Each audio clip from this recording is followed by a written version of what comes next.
పేదవారుగా పుట్టిన ప్రతి ఒక్కరూ they want to die rich. కానీ ఈ వేని చూస్ చేసుకునేది చాలా మ్యాటర్ అవుతుంది. రాంగ్ డైరెక్షన్ చూస్ చేసుకున్నప్పుడు వాళ్ళతో పాటు వాళ్ళ చుట్టూ ఉన్న వాళ్ళ అందరినీ ఇంపాక్ట్ చేస్తారు. ఇప్పుడు నేను చెప్పబోయే కథ దీని చుట్టూ తిరిగేదే. అన్నిటికన్నా ముందు మన ఛానల్ని సబ్స్క్రైబ్ చేసుకోండి. మరిన్ని క్రైమ్ స్టోరీస్ కోసం, సో దట్ మనకి సోషల్ అవేర్నెస్ ఉంటుంది అండ్ బయట జరుగుతున్న క్రైమ్ స్టోరీస్ బట్టి మనం ఎలా జాగ్రత్తగా ఉండాలో తెలుసుకోవడం కోసం. Let's get in with the video.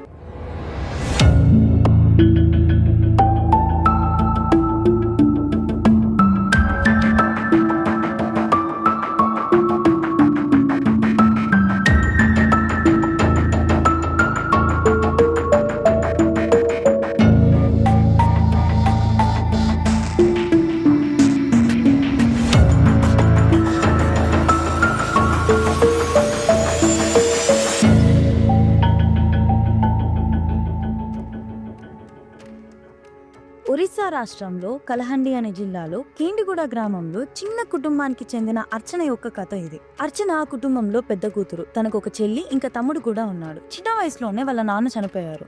So basic గా వాళ్ళ అమ్మనే వాళ్ళని టేక్ కేర్ చేసింది. చాలా కష్టపడి వాళ్ళని కాలేజ్ దాకా చదివించింది. వాళ్ళ అమ్మ కష్టాన్ని చూసిన అర్చనకి డబ్బు విలువ తెలిసింది. She wanted to lead a luxurious life.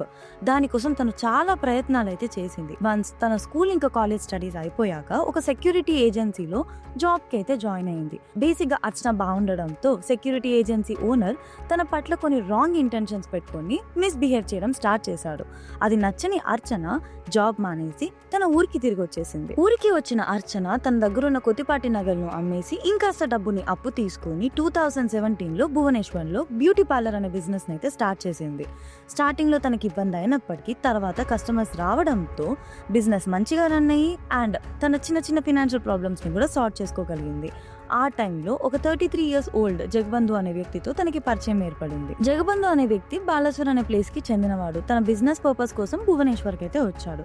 Same అర్చన ఉండే ఏరియాలోనే తనకంటూ ఒక సెకండ్ హ్యాండ్ కార్స్ బిజినెస్ అయితే ఉంది. అండ్ తన షాప్ కి వెళ్ళాలి అంటే అర్చన బ్యూటీ పార్లర్ మీదిగానే వెళ్ళాలి. అండ్ వాళ్ళు ఒకరినొకరు చూసుకోవడం దగ్గర నుంచి అది ప్రేమగా మారి and the got married in 2018. వాళ్ళ మ్యారేజ్ అయ్యాక భువనేశ్వర్లో అర్చన, వాళ్ళ హస్బెండ్ జగబంధు ఇంకా వాళ్ళ మదర్ హ్యాపీగా గడిపేవాళ్ళు. అండ్ కొన్ని రోజులు గడిచే కొద్దీ వాళ్ళ ఎర్నింగ్ సరిపోవట్లేదని చెప్పి ఎలాగైనా బాగా సంపాదించి ధనవంతులు అవ్వాలి అనుకున్నారు. అండ్ ఈ జగబంధు సెకండ్ హ్యాండ్ కార్ బిజినెస్ నడపడం వల్ల తనకి డబ్బున్న వాళ్ళతో ఇంకా పాలిటీషియన్స్తో పరిచయాలు అయితే ఏర్పడ్డాయి. అర్చన తన బ్యూటీ పార్లర్లో వచ్చే అమ్మాయిలలో అందంగా ఉన్న అమ్మాయిలని సెలెక్ట్ చేసుకొని వాళ్ళకి జాగ్రత్తగా మేక్ ఓవర్ చేసి వాళ్ళని బ్రెయిన్ వాష్ చేసేది. మీ అందంతో కోట్లు సంపాదించవచ్చు అని చెప్పి ఇలా వలలో పడిన అమ్మాయిలని వాళ్ళ భర్త బిజినెస్ ద్వారా పరిచయమైన అబ్బాయిలకి ఎరగా వేసేది. అండ్ యు నో వాట్, ఆ అబ్బాయిని ఇంటికి పిలిచి భోజనం పెట్టి ఈ అమ్మాయిలని ఆ అబ్బాయిలతో క్లోజ్గా మూవ్ అవ్వమని చెప్పి ఇదంతా సీక్రెట్ కెమెరాలో షూట్ చేసి వాళ్ళు ఇంటికి వెళ్ళిన తర్వాత శాంపుల్ పిక్స్ ఇంకా వీడియోస్ పంపించి వాళ్ళని లిటరల్లీ బ్లాక్మెయిల్ చేసేవాళ్ళు. ఏమని అని అంటే వాళ్ళు డిమాండ్ చేసిన మనీ ఇవ్వకపోతే ఇదంతా బయట పెడతారు అని చెప్పి ఇలా దాదాపు చాలా మందిని బ్లాక్మెయిల్ చేసి ఆల్మోస్ట్ 30 crores దాకా ఎర్న్ చేశారు. వీళ్ళు బేసిక్ గా రిచ్ పీపుల్ అవ్వడం వల్ల వాళ్ళకి సొసైటీలో పరువే ముఖ్యం కాబట్టి వాళ్ళు డిమాండ్ చేసిన మనీ ఇవ్వడం తప్ప they didn't have another option. ఇది ఇంతటితో ఆగలేదు. అర్చన తన బ్యూటీ పార్లర్ కి వచ్చే రిచ్ అండ్ అందమైన ఆడపిల్లల్ని టార్గెట్ చేసింది.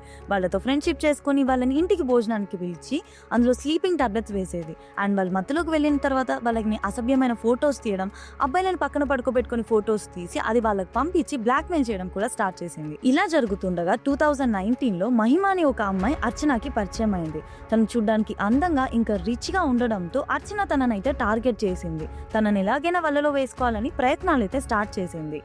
అండ్ మహిమ అర్చన తనకి ఇస్తున్న ఇంపార్టెన్స్ ని, ప్రయారిటీని చూసి చాలా ఇంప్రెస్ అయింది. అండ్ వన్ డే ఫైనల్లీ తనని ఇంటికైతే పిలిచింది లంచ్ కోసం. తనకు ఆఫర్ చేసిన డ్రింక్ లో మత్తు మందు కలిపి ఇచ్చింది. వన్స్ తను అన్కాన్షియస్ అయిన తర్వాత తనని బెడ్రూమ్ లోకి తీసుకెళ్లి అన్డ్రెస్ చేసి నేకెడ్ పిక్చర్స్ తీసింది. అండ్ వన్స్ తను కాన్షియస్ అయ్యాక మహిమ రియలైజ్ అయింది తను ఒక రూమ్ లో అన్డ్రెస్ అయి ఉంది అని చెప్పి. వెంటనే అర్చన వచ్చి she started blackmailing her. And Mahima by nature sensitive అవ్వడం వల్ల అండ్ తను అర్చనని కూడా ఎదిరించే శక్తి లేకపోవడంతో తను చెప్పింది వినడం స్టార్ట్ చేసింది. ఎప్పుడైతే మహిమ కంప్లీట్ కంట్రోల్లోకి వచ్చిందో Archana started earning a lot. And తను కార్లు, బంగ్లాలు కొనుక్కుంటూ ఒక లావిష్ లైఫ్ ని లీడ్ చేయడం స్టార్ట్ చేసింది. 2022లో అర్చనకి అక్షయ్ అనే ఒక వ్యక్తి పరిచయం అయ్యాడు. అండ్ అతను ఒక ఫిలిం ప్రొడ్యూసర్. అతన్ని కూడా వలలో వేసుకుని ఇంటికి భోజనానికి పిలిచారు. మహిమని చూపించి కావాలంటే తనని తీసుకోమని చెప్పారు.